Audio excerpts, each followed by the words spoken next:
नमस्कार. मी प्राध्यापक आनंद बोरा. आम्ही आता आलो आहोत त्र्यंबक तालुक्यातील जाते बुद्रुक या एका छोट्या पाड्यात. माझ्यावर पक्षीमित्र उमेश नागरे आहे आणि आम्ही एका पाड्यावर आलो आणि त्या पाड्यावर एका युवकाने आम्हाला जी एक माहिती दिली ती निसर्गाच्या अत्यंत वेगळा खुलासा करणारी आहे.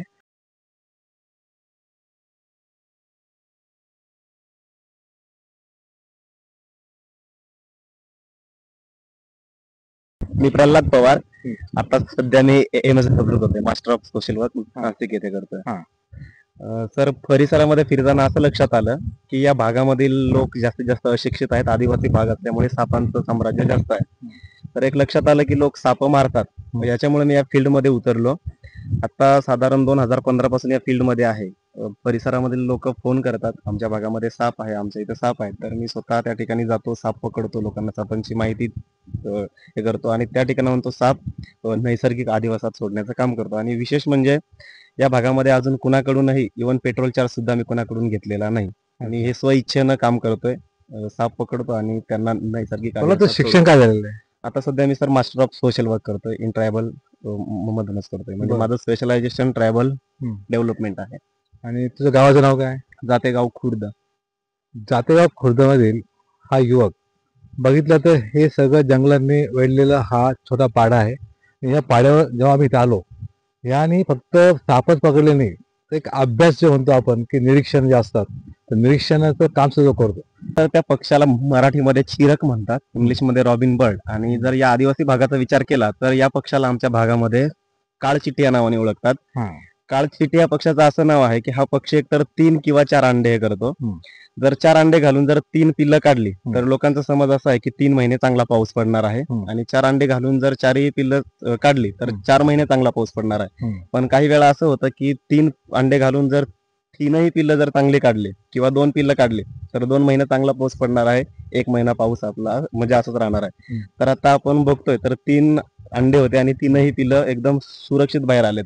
म्हणजे यावर्षी 3 महिने पाऊस चांगला पडणार आहे असा लोकांचा समज आहे.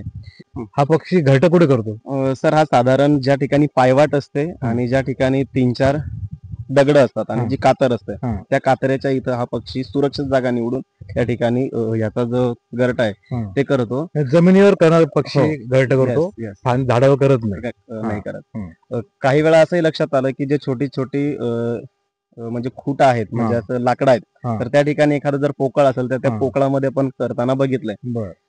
सर, असं लक्षात आलंय की ज्या वेळेस आम्ही एखाद्या याच्या खाली बैल बांधतो तर हा पक्षी त्या बैलांच्या शेपटीचे केस ओढताना मी पहिलं बघितलं होतं. तर आम्हाला ते म्हणजे मला कुतूहल वाटलं की हा त्या शेपटीचा करतो काय. मग ते शेपटीचे जे केस आहेत ते ओढून त्यानं नेले. त्याचा पाठलाग केल्यावर असं लक्षात आलं की ते केस ते त्याच्या नेक्स्टिंग साठी वापरतो, म्हणजे गरट्यासाठी वापरतो. त्याच्यानंतर मग अजूनही असं म्हणजे पाहत राहिल्यावर म्हणजे जी उत्सुकता लागली होती तर त्याच्यामध्ये त्यानं बैलाचे केस आणि विशेष म्हणजे सापाची कात पाहायला मिळाली. म्हणजे हे एकाच ठिकाणी नाही तर अनेक ठिकाणी बघितलं तर प्रत्येक इंडियन रॉबिनचं हे जे घरटं आपण बघतोय, तुम्ही बघा याच्यामध्ये फक्त 3 दगडांच्या मध्ये ते घरटं आहे. त्या घरट्यामध्ये तुम्ही बघितलं तर सापाची कात आहे. थोडं आणून आहे ना, एक व्यवस्थित बघितलं तर बैलाचे केस पण आहेत बघा तिथं. ते बघा वाटतं बैलाचे केस आणि कात दोन्ही दिसतंय. तर थोडं जवळ येऊन आत घेऊन बघा तुम्ही, ते दिसेल त्यामध्ये.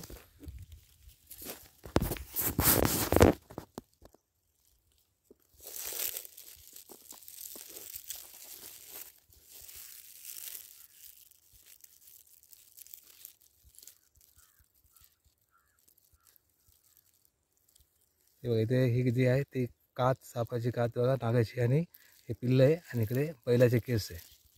असं हे सर्व काही यामध्ये दिसतंय. आणि हे बघा, हे असं हे घरटं ठिकाणी नाही तर अनेक ठिकाणी बघितलं तर प्रत्येक याच्यामध्ये सापाची कात, बैलाची केस हे असतात. पण त्याच्यानंतर असं लक्षात आलं, म्हणजे कुतूहल असं वाटतं की सापाची कात का असावी.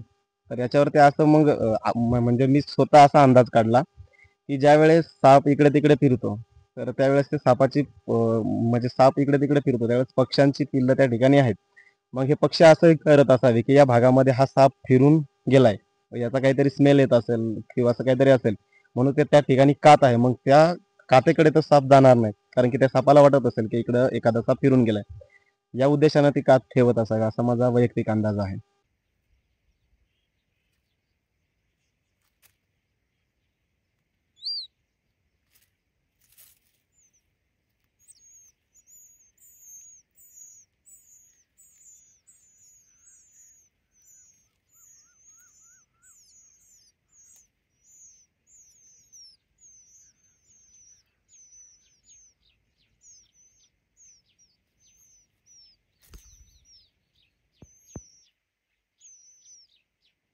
ते कसे ऍक्टिव्हिटी होतात आणि घरटं कसं बनवलं जातं. कारण की याच्यात खूप मोठा संदेश आहे की जो पक्षी एवढा छोटा आहे तो किती छान विचार करतोय की माझ्या घरट्यामध्ये सापानी होऊ नये म्हणून त्या सापाचीच कात येऊन टाकतोय का दुसरा साप तिथे फिरकणार नाही. हे चांगलं ऑब्झर्वेशन हा जो युवक या गावातला त्याने केलंय.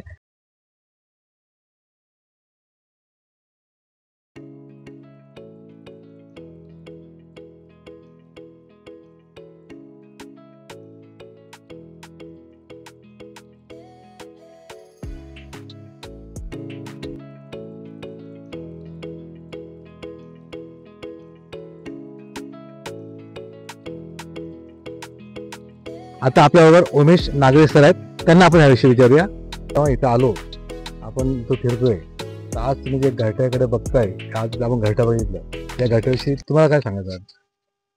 खरं तर मुळात हा पक्षी ज्या पद्धतीने घर बनवतो जमिनीवर दगडाच्या कपारीमध्ये, त्याची काही आपल्याला अजून अपेक्षा नव्हती अशी. तर ते पहिल्यांदाच बघितलं आणि त्या घरट्याच्या नेस्टिंग मटेरियल जे आहे तर त्यांना इथं कापूस किंवा तत्सम काही गोष्टी किंवा रुईचे ते केस ते मुबलक प्रमाणात असताना पण जेव्हा ते सापाची कात आणतात हे थोडं जास्तच विशेष वाटलं. आणि प्रल्हादचं जे ऑब्झर्वेशन आहे ते एक अर्थी ते योग्य पण वाटतं, कारण ज्या पद्धतीने जमिनीवर घरटे आहे जिथं सापांनी सहज येऊन त्यांची शिकार करणं पण अपेक्षित आहे, तसं काही पिल्लांची वाढ बघता तसं काही झालेलं दिसत नाही आता. त्यामुळं हे जे काही ऑब्झर्वेशन आहे ते अतिशय योग्य आहे ते, आणि त्यासाठी आता प्रल्हादला आपल्या शुभेच्छा. तर आज ह्या गावी आल्यानंतर एक छोट्या पाड्यावर आल्यानंतर गाव फिरल्यानंतर गावाच्या परंपरा ज्या आहेत त्या समजून घेतल्यानंतर गावातला निसर्ग जैविकता बघितली तर असे अनेक युवक आहेत का ते काहीतरी काम करत आहेत. तर त्यांना काहीतरी वन विभाग किंवा महाराष्ट्र शासनाने याच्यासाठी काम करावं अशी अपेक्षा व्यक्त करतो. नमस्कार.